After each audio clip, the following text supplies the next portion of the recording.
네, 뉴스를 시작해서 어디로 튈지 모르는 요절복통 도미노토크 뉴스는 네모다. 오늘은 뉴스는 법이다로 함께하겠습니다. 네, 이 시간 장윤미 변호사님과 함께합니다. 어서 네, 오세요. 안녕하세요. 초면이시죠? 네, 예, 오늘 처음 인사드립니다. 지난주 잘 비우셔가지고. 네, 좀 어색합니다. 네. 이야기는 들었어요. 화요일에 제가 피치 못할 사정으로 네. 자리를 딱 비웠는데 장 변호사님과 함께 했었다. 네. 근데 소식을 들어보니까 두 분의 앙상블이 너무 대단해서 네. 처음에는 우리 이현경 아나운서님이 네. 저희 빈자리를 생각하면서 좀 그리워하는 모습을 살짝 보이다가 나중에는 아예 이러고 이렇게 방송하셨다고. 네, 아주 수다. 네. 저라는 존재를 잊으셨었나요? 아, 그렇지 않습니다. 왜냐하면 이게 법이라는 얘기가 너무 멀게 느껴지다가 또 이렇게 상식선에서 설명을 잘 해주시니까 사실 모르면 불편하잖아요. 모르면 어렵고 너무 먼 나라 얘기 같지만 사실 정말 약간 공기 같은 거, 네. 호흡하는 것 같은 내 주변에 네. 일들이 다 법이랑 연관이 돼 있다 보니까요. 네. 예, 이 시간이 더 유익하고 의미 있는 것 같습니다. 네. 저는 지난주에 변호사님과 얘기한 것 중에 나의 해방일지와 구씨, 네. 네, 그것만 구씨 기억에 얘기 많이 남았다는 네, 말씀을 좀 드리고 자, 오늘 수다 속에 인사이트를 얻을 수 있는 게 바로 투데이 잡스 3.0의 모토일 텐데요. 오늘 폭발하는 수다 속에 어떤 일용할 양식과 상식을 팍팍 넣어드릴지 오늘 이야기를 좀 나눠보겠습니다. 네. 오늘 어떤 주제인가요? 네, 코로나19로 주춤했던 학교폭력이 지난해 대면 수업 확대 등과 함께 다시 늘어나기 시작한 것으로 나타났습니다. 네. 아쉬운 소식이죠. 학교폭력 신고자는 초등학생이 56%로 절반 아유. 이상이었다고 하고요. 이어 중학생이 24.3% 그리고 고등학생이 15.3% 순이었다고 합니다. 참 이게 딜레마네요. 원격 수업할 때는 사이버로 이제 학교 폭력이 이루어진다 뭐 이런 네. 얘기들이 있었는데 대면 수업 많아지니까 또 이제 네. 학교 폭력과 관련된 얘기들이 많이 나오기 시작하는 것 같아요. 네. 제가 어제 밤에 본 기사는 언니들한테 후배가 맞아가지고 기절을 했다. 뭐 상상할 수 없는 그런 얘기들이 좀 나오고 있는데 변호사님은 뭐 자문도 많이 하시고 네. 실제로 보실 상황도 많이 있으니까 학교 폭력 그러면 뭐가 생각나세요? 정말 학교 폭력은 스펙트럼이 너무 다양해요. 굉장히 단순하게 이렇게 경미한데도 학교 폭력으로 신고를 하나? 이런 경우도 있어요. 네. 한두 마디 좀 놀리는 어떻게 보면 그냥 넘어갈 수도 있지만 사이가 나빠서 또 막 신고를 해서 정식 절차를 밟는 경우도 있고 네. 그런데 굉장히 중한 경우도 당연히 있습니다. 아주 집요하게 오랜 기간 괴롭히면서 뭐 이를테면 뭐 빵 셔틀을 시킨다든가 그러니까 네. 아주 물리력을 행사하고 직접적으로 폭력 행위를 가해로 하지 않더라도 이런 행위 다 학교 폭력의 범주에 드는 거거든요. 그리고 학교 폭력이 아까도 말씀해 주셨지만 학교에 밖에 있는 일도 학교 폭력으로 규율을 합니다. 그러니까 그렇죠. 학교 내외라고 이 학교 폭력과 관련된 규정이 이 딱 적시를 하고 있다 보니까 이런 안팎의 문제들도 다 학교 폭력의 범주에 들어오는데 사실 요즘 굉장히 교묘해지고 맞아요. 인격적으로 모독을 하면서 이런 경우들이 많고 또래가 이 무리지어 다니면서 한 명을 공격하거나 이런 게 정말 이 피해를 당하는 학생 입장에서는 굉장히 오랜 기간 트라우마로 남는 그런 상황인 걸로 보입니다. 그렇죠. 제가 기사들을 보면서 네. 우리 때의 어떤 학생들의 맞아요. 싸움이라고 할까요? 네. 요거랑 좀 차이가 많이 나면서 아니 어떻게 이럴 수 있을까 싶었던 것 중에 하나가 과거에는 말하자면 이 친구의 돈을 뺏었어요. 네. 갖고 와라고 이야기하기도 하고 근데 지금은 돈이 없는 걸 알잖아요. 네. 그러니까 돈을 갖고 오라고 시키면서 사실상 일종의 생산수단처럼 생각을 하는 거예요. 갖고 와, 벌어. 네가 뭔가를 해서 벌어라고. 그러면 이런 심리적인 압박감이라고 네. 하는 거는 거의 내가 기계처럼 얘를 위해 일을 해야 되는데 학생이 벌 수 있는 방법이 뭐가 있겠어요. 그러니까 불법적인 방법들 또 음성적인 방법들 몸에 피해가 가는 방법들이잖아요. 이걸 집요하게 가져가는 걸 보면서 거의 뭐 노예같이 네, 부리나? 맞습니다. 맞아요. 너무 맞습니다. 악하다라는 생각이 들었어요. 대단히 교묘하게 정신적으로 지배를 하는 거고 그 부분을 또 어린 학생들이다 보니까 우리 부모님이 속상해할까 봐 내 가족이 알면 마음 아파할까 봐 주저하는 경우들이 상당히 많아요. 그래서 제가 이 엘리베이터에서 울면서 극단적인 선택을 한 학생이 마지막에 남긴 글이 있는데 정말 너무 마음이 아프더라고요. 그러니까 화목한 집안에서 잘 자란 학생이었던 것 같아요. 그러니까 엄마 아빠한테 내가 미안했다. 너무 미안해서 내가 먼저 가 있을 테니까 나중에 보자라는 취지. 그런데 이런 심경글을 남길 때까지 이 어린 학생이 어떤 심정이었을까. 그래서 이 가해 학생들 보면 굉장히 오랜 기간 괴롭혔다는 거예요. 근데 이게 학교라는 공간의 또 특성상 거기서 벗어날 수가 없는 거예요. 네. 초등학교는 6년 동안, 중학교는 3년 동안, 고등학교도 마찬가지로. 그러면 그 고통이 너무 축적이 되다 보니까 어린 학생들이 해결 통로를 찾지 못하고 이렇게 정말 극단적인 선택을 하는 계기가 되는 게 정말 뿌리 뽑혀야 되는 학교 폭력입니다. 저 학교 다닐 때는요. 아유 라떼를 너무 많이 하나? 예, 그 육박전 주로. 네네. 저희 남동생이 이제 주로 많이 보면 안 되는데, 네. 예, 그냥 나와 뭐 이렇게 해서 예, 예전에 정말 치고받고. 예, 저희 남동생의 증언에 따르면 이 뭐라 그럴까요? 이렇게 그 우선순위가 결정 날 때까지 육박전을 한대요. 그럼 보통 1학기가 그걸로 다 간다고. 남자학교. 네가 더 세냐, 내가 더 세냐가 결판 날 때까지 네. 한대요. 쉬는 시간마다. 일종의 뭐 말죽거리 자동차가 네, 그렇게 된다고 하더라고요. 따라워 이런 네, 게 좀 그래서 있었던 거죠. 그리고 이게 계속 싸우면 너무 피곤하니까 이렇게 정해놓고 그 끝나고 나면 그 이후로 문제 제기하지 않는 네. 걸로 이제 아. 그 정도의 수준이었다면 요즘의 학교 폭력은 좀 전에 독실님이 얘기한 네. 것처럼 종류가 굉장히 다양하죠. 종류 굉장히 다양하죠. 네. 그러니까 제가 했던 사례에서는요, 이 학생들이 제2외국어를 배우잖아요, 고등학교에서. 그래서 중국어로 못생겼다라는 말을 배운 거예요. 네. 그래서 난칸이라고 하더라고요. 저도 중국어를 몰라서 몰랐는데, 네. 뭐 난칸 이러면서 계속 몇 마디를 했어요. 그러니까 이 이야기를 들은 학생이 난칸이 못생겼다는 말은 배워서 아니까 서로 이걸 학교 폭력으로 신고하는 경우도 있고 실제로 인정도 되긴 했습니다. 아, 그런 네. 말 자체도 폭력이 된다. 말 자체도 네. 폭력이 되기도 하고요. 또 네. 이런 경우도 있습니다. 그냥 너 공부 왜 이렇게 안 했어? 그래서 이번에 시험 성적이 안 나왔어? 라고 물으면 당연히 학교 폭력이 아닌데 아유 이렇게 공부해도 너 머리 왜 이렇게 왜 달고 다니냐? 너 그리고 오히려 공부 잘하는 학생들한테는 뭐 이렇게 알려주거나 할 때 아유 이 설명충. 설명충? 예, 충이라는 말이 굉장히 모멸이 깔려 있는 거잖아요. 벌레 충자를 네. 쓰는 거고 요즘 뭐 마음충이다, 무슨 네. 충이다 뭐 이래서 쓰는데 설명충이다. 이런 부분도 학교 폭력으로 인정된 사례가 있고요. 예. 그리고 제가 오늘 방송을 준비하면서 하는 판결을 봤는데, 그러니까 여학생들은 그때가 2차 성징이고 하니까 이 신체 발육을 갖고도 굉장히 그걸 놀리는 사람들이 있어요. 학생들이 있어요.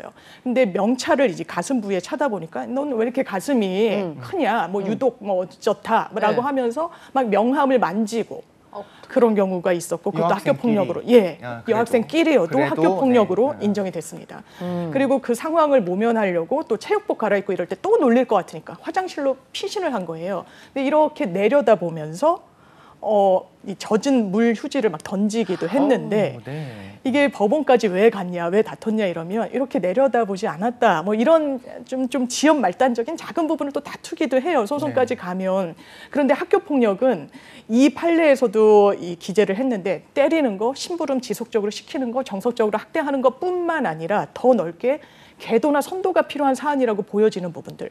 왜냐하면 이를테면 굳이 화장실로까지 간 친구를 쫓아가서 이렇게 들여다본다. 이거는 사실 현행법으로 처벌하는 규정은 좀 애매하죠. 이게 폭행도 아니고 상해도 아니고 그냥 쳐다보는 거. 화장실을 무단 침입했을 때 보통은 이제 성 관련해서 의유를 하는데 그때는 음행의 목적이 있어야 돼요. 어떤 성적인 의도. 네. 근데 여학생이 본인들이 원래 다니는 화장실로 갔으니까 대단히 애매하거든요. 그래서 이 선도가 필요한, 계도가 필요한 부분도 학교 폭력의 넓은 범주에 다 들어갑니다. 이게 예. 자라나는 아이들이니까 더 어려운 것 같아요. 근데 네. 제가 뭐 드라마 같은 데 보면 가해 학생 엄마가 막 머리채를 잡을 것 같이 막 이렇게 들어와가지고 교장 선생님 앞에 우리 애는 그런 애가 네. 아니에요. 뭐 이러면서 제가 그럴 거를 제공을 했어. 뭐 이런 식인 거죠. 우리 애는 그런 애가 아닌데 네가 이렇게 그런 경우 많죠. 진짜 그런 경우가 실제로도 있어요. 실제로 있어요. 제가 최근에 뉴스를 본 거에서는 이거는 이 놀이터에서 발생한 일이긴 한데 같은 학급 구부였던 것 같아요. 이렇게 놀고 있는데 좀 다툼이 있었던 상황이었던 것 같아요. 그러니까 이 가해 학생이 뜨거운 물을 가져다가 이 등에다가 부었습니다. 굉장히 크게 다쳤어요. 실제로 지속적으로 병원 치료를 받아야 될 정도로. 그런데 그 부분과 관련해서 당연히 학교폭력 위원회가 열리고 게시가 돼서 막 시시비비를 가리는데 이게 가해 학생이 처음에는 막 죄송하다, 그 부모님도 뭐 선처를 바란다라고 하지만 우리 애한테 이게 생활기록부에 낙인이 찍힌다, 처벌을 받을 수도 있다 이러면 돌변을 하시는 거예요. 나중에 이제 학교 갈 때 문제가 되니까 상급 학교 갈 그러니까 때. 상대방 이 피해 학생은 정말 봉변을 당한 거거든요. 그냥 놀이터에 있다가 뜨거운 물을 뒤집어 쓴 꼴이었어요. 크게 예측하지도 못한 상황에서 크게 다친 건데 아니 너가 싸우다가 그러지 않았냐. 그리고 너무 뜨거우니까 이 학생에게 조금 이렇게 한 부분이 있었는데 너도 때리지 않았냐. 어머. 그러면서 또 역으로 이것도 학교 폭력이지 않느냐라고 정말 어른 싸움 못지않게 아이들 문제가 당연히 어른들한테도 비화가 되고 이게 법적으로 갖는 경우도 상당히 많습니다, 요즘. 근데 사실 이야기를 듣다 보니까 네. 이게 우리 어른의 책임이라는 생각이 들기도 아, 해요. 네. 비슷한 것들의 네. 사례들이 막 떠오르는 게 사실상 가해자가 있고 피해자가 있는데도 그렇죠. 불구하고 피해자가 저항하다가 긁힌 걸 가지고 맞아요. 야 이거 쌍방이야, 너도 똑같아, 나도 같이 맞고서 할 거야. 그럼 실제로 맞고서 하는 사례들 많이 있죠. 있죠. 교통사고 같은 경우도 정말로 크게 다치는 사례도 있지만 어떻게 보면 범퍼에 기스가 어디 나는지 모를 정도로 흠집이 맞아요. 없는데도 불구하고 목 잡고 내려가지고 요즘 문제가 되기도 했었잖아요. 근데 그것도 법적으로 따져 보면은 아프다는 걸 인정을 해주는 분위기로 갔었잖아요. 요즘은 네. 좀 달라지고 있지만 이런 걸 맞습니다. 보니까 오히려 정말로 학교 폭력이 어떤 처벌을 해야 되는 사례와 더불어 이걸 또 악용하려고 하는 사람들도 좀 있는 것도 있고, 맞습니다. 그리고 우리가 표면적으로 봤을 땐 뭐 저걸 가지고 저건 악용한 사례 아니야라고 우리가 글만 읽고 이야기할 수 있겠지만 그 면면이 그 판결하는 그 네. 과정들을 재판 과정을 살펴보면 또 굉장히 맞습니다. 심한 피해를 봤던 경우도 있는 거잖아요. 맞아요. 어른의 책임이 아닌가라는 생각이 들기는 해요. 어른들의 책임이 있죠. 이게 어른들 싸움으로 되면 이 부모로서는 아이를 좋은 곳에 보내고 대학에 보내고 이런 입시랑도 연관이 돼 있잖아요. 네. 그러니까 굉장히 큰 싸움이 됩니다.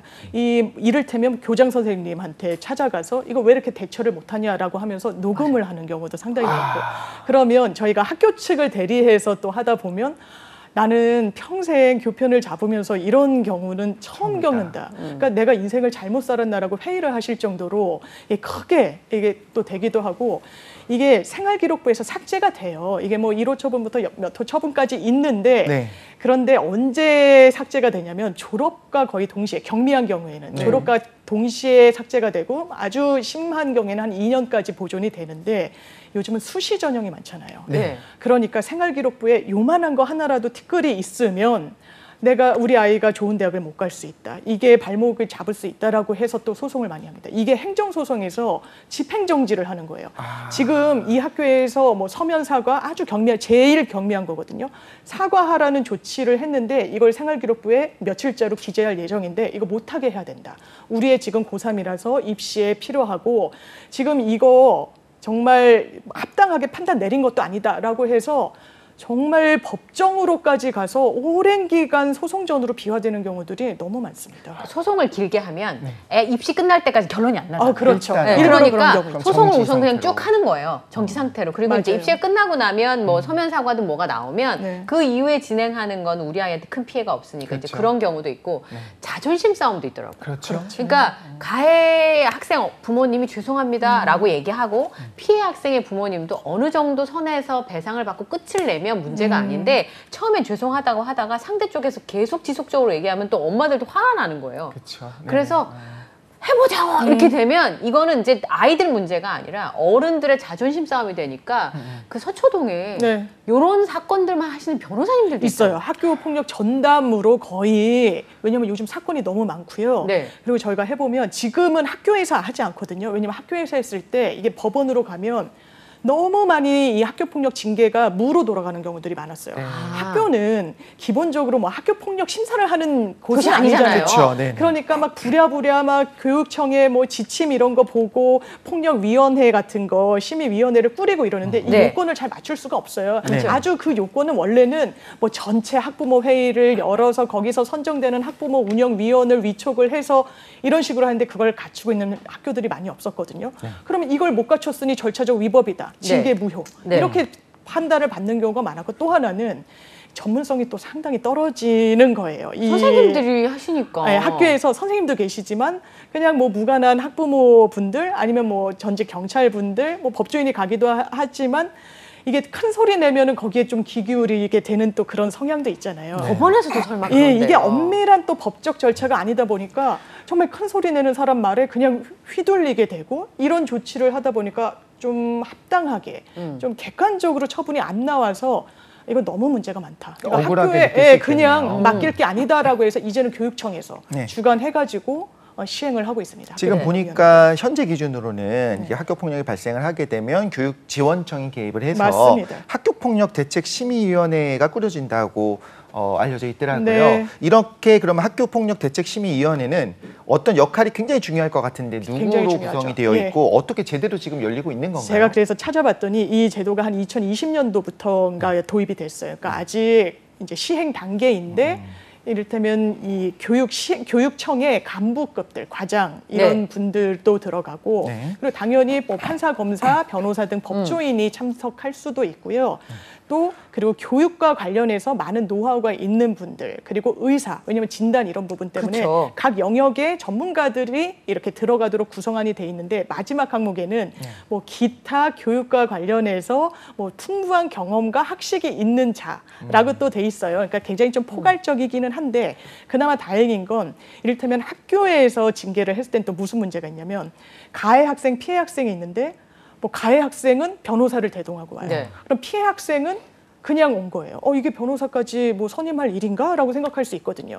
근데 학교에서는 아니 이거 형평을 맞춰야 되지 않겠어? 누구는 변호사를 데려오고 누구는 변호사 안 데려왔으면 아무래도 법률 전문가 조력을 받으면 기울어지지 않겠나? 그쵸. 라고 해서 제가 다뤘던 이 사례에서는 변호사를 못 들어오게 했어요. 학교 측에서. 학교에서 했을 때. 네. 이거는 좀 균형을 맞추기 위한 측면에서 법원에 갔어요. 이거 변호사도 못 들어오게 했다. 이거 뭐 절차도 안 맞췄다. 이런 부분이 쟁점이 됐는데 법원의 결론은 왜 변호사를 못 들어오게 했냐. 변호사의 업무는 소송뿐만 아니라 기타 법률과 관련된 모든 것을 대리해서 지원할 수 있는 업무를 수행하는 사람인데 학교폭력위원회라고 해가지고 한쪽이 이 대동을 했다라는 이유로 입회조차 설명조차 할 기회를 못 준 거 절차상 위배 이렇게 했거든요. 그러니까 학교에서 이걸 전담해서 맡겨놓으면 여러 절차상 하자 때문에 징계가 정말 안 한 것만 못하게 되는 결론이 되는 거예요. 감정대로는 다 상했는데 그리고 수위를 맞춰서 징계 수위까지 딱 결론을 내놨는데 법원 가가지고 다 제로가 돼버리니까. 예. 그래서 그럴 거면 교육청에서 키를 쥐고 관할을 해서 이 부분을 정확하게 좀 결론을 내리자 이렇게 좀 제도가 바뀌었습니다. 네, 그리고 학교 내에서 일어나게 되면 분란의 소지가 좀 있어서 선생님들도 예전에는 그냥 사과해 이렇게 끝냈는데 학폭위를 그냥 열자고 하시더라고요. 그게 편하다. 네, 왜냐하면 여러 사람들이 본 상황에서 누가 잘못했는지 가려주고 그다음에 그 설명을 해주는 게 선생님들 입장에서도 학부모님들이 양쪽 다 불만이 있으실 수 있으니까 그렇죠. 그런 부분들도 좀 생길 수 있더라고요. 근데 요즘 아이들이 왜 이렇게 친구들을 괴롭힐까? 예전에는 왕따가 있거나 괴롭힘을 당하는 아이가 있어도 그걸 그렇게 많지 않았거든요. 네. 근데 제 불안감은 뭐냐면 우리 아이가 뭐 잘못해서가 아니라 그냥 분위기상 타겟이 될 수 있다. 이런 불안감이 저는 있어요. 그렇죠. 사실 네. 저 어렸을 때, 그러니까 어렸을 때 얘기하는 게 좋은 건 아니지만 네. 어떻게 시대가 바뀌었는지 좀 설명하는 데 도움이 될 것 같아서 어렸을 때 생각해 보면 왕따는 없었어요. 그냥 흔히 말하는 일진은 있었는데 한 명을 집요하게 공격하고 온 반 학생들이 다 한 명을 같이 공격하는 일은 없었던 것 같아요. 그래서 저 초등학교 때는 일본에는 이지메라는 게 있대. 그런 그거 얘기 너무 많이 심해. 했었죠. 어떻게 그럴 너무하지 수가 않아? 있지? 맞아. 막 이런 얘기를 하고 그냥 무서우니까 동조까지는 아니고 그냥 가만히 침묵하고 있는 다수는 있었죠. 근데 한 명에게 계속 뭐 쓰레기를 던지고 모두가 한 명을 따돌리는 없었던 것 같거든요. 그런데 지금은 그 양상들이 너무나 왕따가 많이 나타나기 시작했잖아요. 이게 뭐 가치관의 변화인 건지 교육이 빠진 건지 도대체 어떻게 된 건지 모르겠어요. 저는 이 학생들한테 인성교육이란 게 저는 필수라고 생각해요. 공교육에서는. 그런데 지금은 모든 학생들이 사실상 대학 입시라는 하나의 목표를 통해서 완주하면서 많은 것들을 잃어가는 부분도 분명히 있는 것 같습니다. 공부만 잘하면 다 해결이잖아요. 공부 잘하면 괜찮아 라고 그냥 면제부가 되는 분위기. 그쵸. 또 하나는 저희 때는 카카오톡 뭐 이런 SNS가 활발하지도 않았는데 그 안에서의 또 이게 보이지가 않잖아요. 이 실물이 대상자가 정말 인간 대 인간으로 보여지지가 않잖아요. 그러니까 뭔가 마음이 안 들고 여러 명이 같이 있는 방에서는 굉장히 집요하게 공격을 하고 하나의 약간 게임을 하는 것과 같이 공격을 한달까요? 그런 부분들. 그래서 내가 너무 괴로워서 나간다라고 하면 계속 초대를 하고 너무 집요. 이런 식으로 괴롭히는 부분들.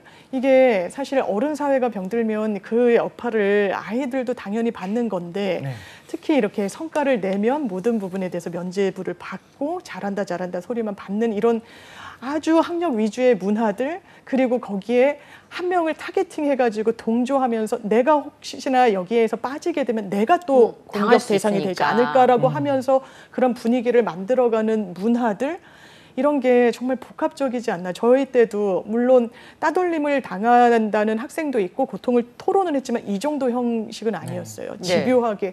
왜냐하면 또 이런 SNS 같은 거는 24시간 계속 울리는 거잖아요. 확인도 되고.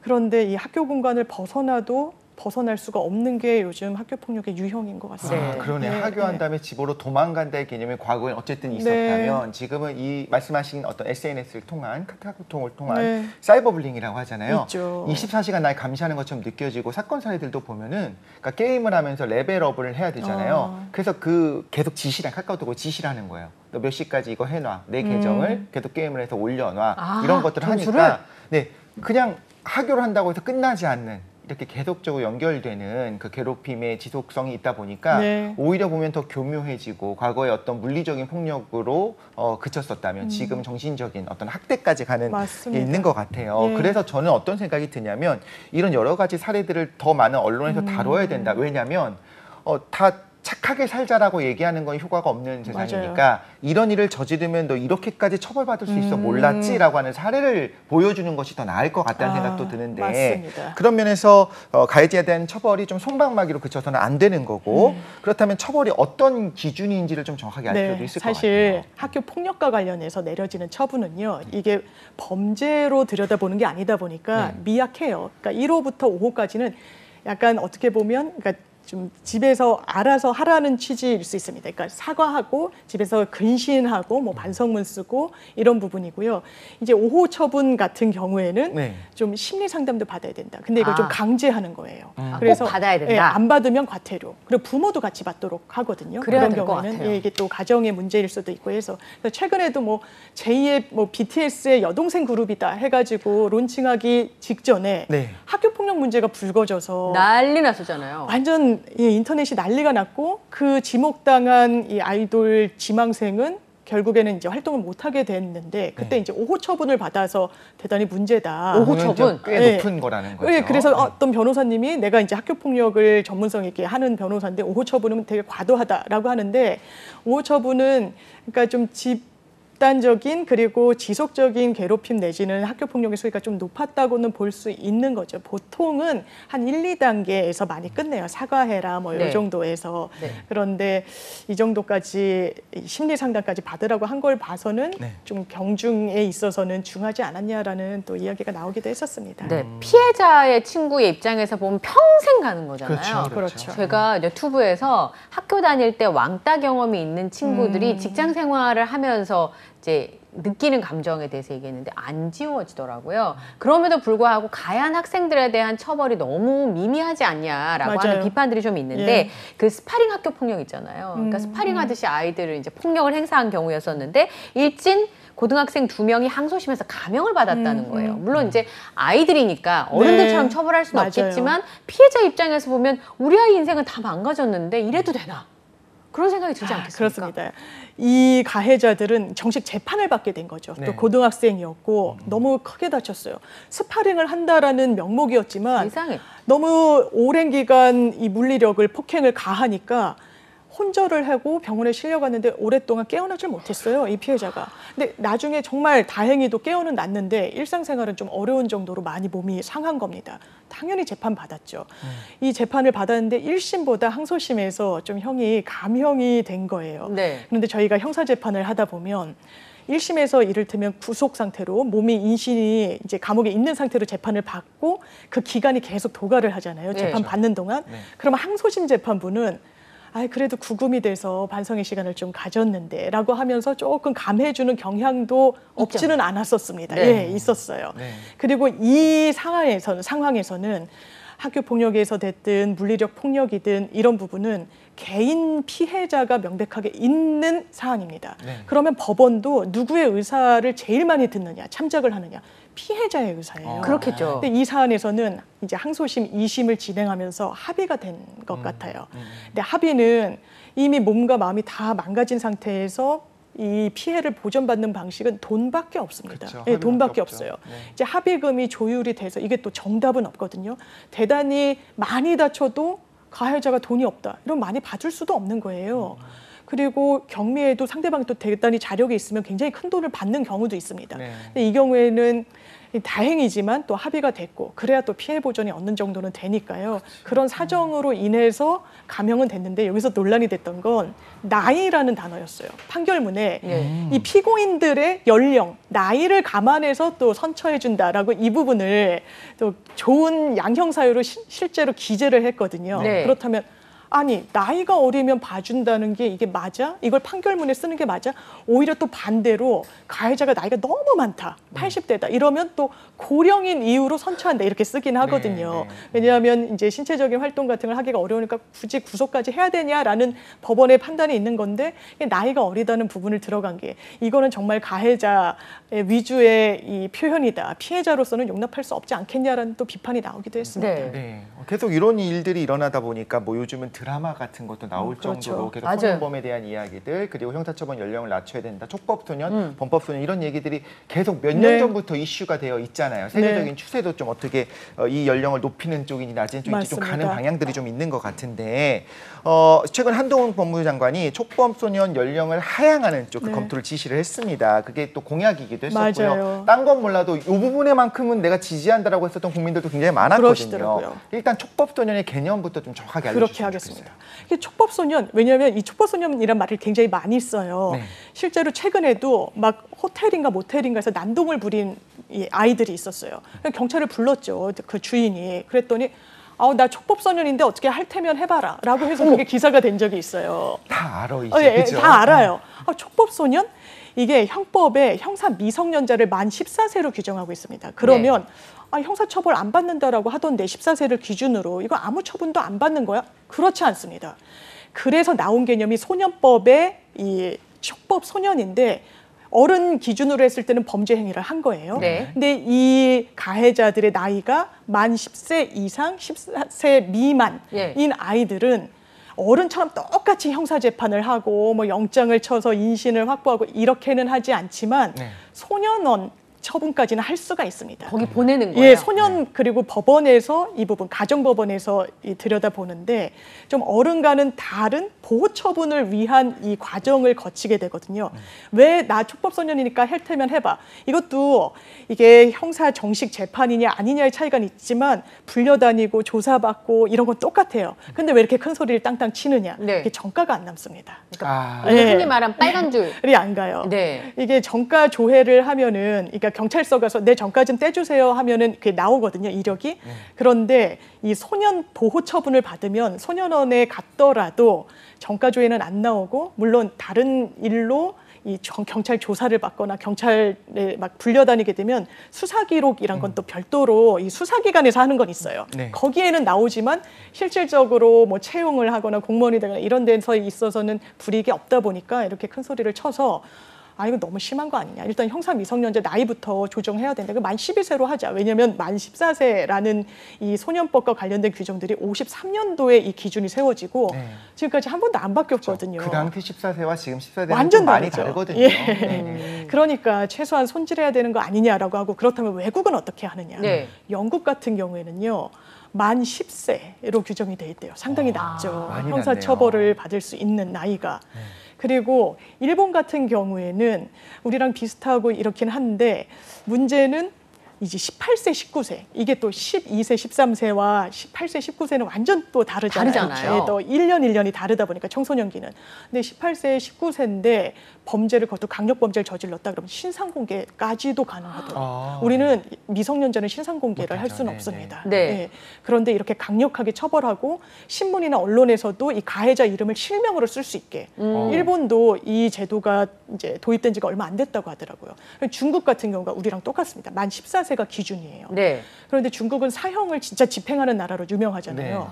근데 사형을 미성년자에 대해서는 하지 않습니다. 근데 올해부터 어떤 제도가 도입됐냐? 이건 애들 문제만으로 그냥 묻고 넘어갈 사안이 아니다. 부모를 교화하자. 그래서 애가 범법 행위를 저지르고 범죄를 저지르면 부모에게 의무적으로 교화 할 수 있는 교육을 받도록 한다든지 네. 뭐 이런 페널티를 주는, 그러니까 여러 가지로 나이를 아예 낮추는 방향도 고민하고 있지만 네. 이런 틈새를 메우기 위해서 강력범죄냐 아니냐, 나이대가 성인에 가까운 나이냐 아니냐에 따라서 여러 나라들도 좀 많은 부분을 좀 메워나가고 있다라고 할까요? 예, 그렇습니다. 형사법상 미성년자면 만 19세인가요? 만 18세인가요? 이게 민법상 미성년자는 만 19세로 2011년도에 그것도 원래는 만 20세에서 규정이 바뀌었고요. 네. 내려왔고 형사 미성년자의 개념은 만 14세로 돼 있습니다. 14세. 예. 그러면 예를 들어서 고등학생 아이들이 맞아요. 범죄를 저지르면 네. 미성년자인데 촉법소년 여기는 안 들어가는 맞습니다. 거잖아요. 헷갈리죠. 예, 예. 그러면 그 친구들은 처벌을 어른처럼 받을 수도 있어요. 두 가지의 선택지가 놓여 있는 겁니다. 수사기관으로선. 이거 너무 강력범죄야. 어른 네. 뺨치는 범죄야. 네. 라고 해서 똑같이 어른처럼 이 절차를 밟을 수 있습니다. 형사 절차를 밟는 거예요.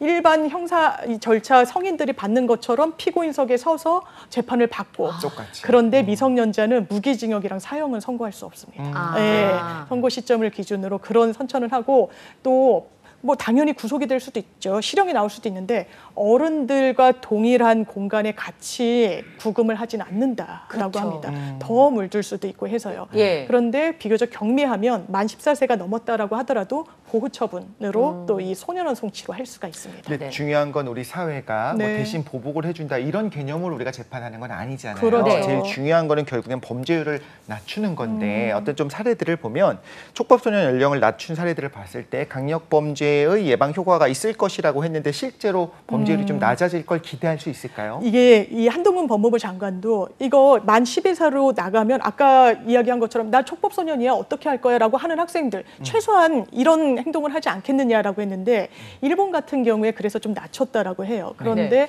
범죄율 자체는 떨어지지 않았다라고 합니다.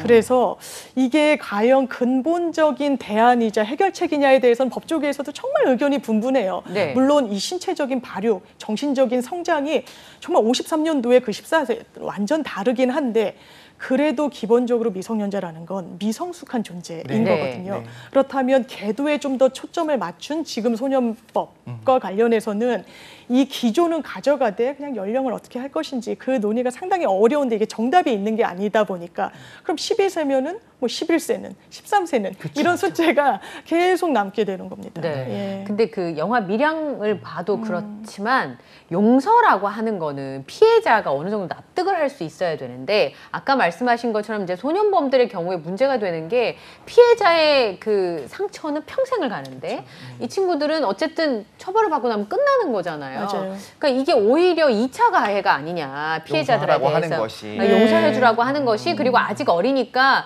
이 네. 아이들의 앞날을 봐서라도 이렇게 하자고 하는 게 피해자와 피해자의 가족의 입장에서 보면 어쩌면 사회가 2차 가해를 하는 거 아니야? 뭐 그런 얘기도 있더라고요. 그래서 뭐 그 쌍둥이 배구 선수들 네. 엄청 문제가 많이 됐었잖아요. 맞아요. 네.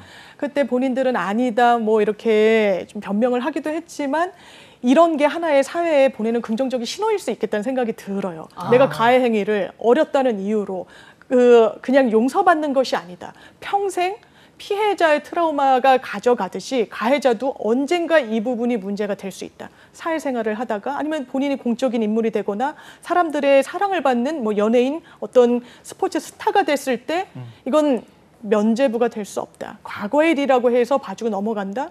물론 시효는 지나고 형사로 뭐 그걸 들여다볼 수 있는 여지가 없지만 사회적인 평가와 재단 분명히 남아있다라는 게 좀 명심해야 되는 가해자들에게 좀 각인돼야 될 사안이 아닐까 싶습니다. 그런 면에서 사실 미투의 그렇죠. 순기능 중에 하나도 그런 거였어요. 이미 뭐 시효는 지났고 이거 증거 체증도 네. 안 돼가지고 법적 처벌은 불가능한데 그렇다면 그 피해자의 평생 가는 그 상처를 어떻게 풀 것이냐. 그럼 나의 억울함을 토로했을 때 사람들이 힘을 실어주는 부분들이 있잖아요. 마찬가지로 사실 아까 연예인 지망생 네. 말씀 그 사례도 말씀하셨지만 내가 지금 행실을 똑바로 하지 않으면 어찌 됐든 간에 미래에 나의 삶에 있어서 안 좋은 영향을 끼칠 수 네. 있다는 걸 알아야지만 맞습니다. 적어도 조심하지 않을까. 우리가 네. 사람이 선하다는 거에 너무 기대기만 하면 오히려 사회가 발전하기는 어려울 수도 있겠다는 생각이 안타깝지만 그런 생각이 들기도 맞습니다. 합니다. 네. 정말.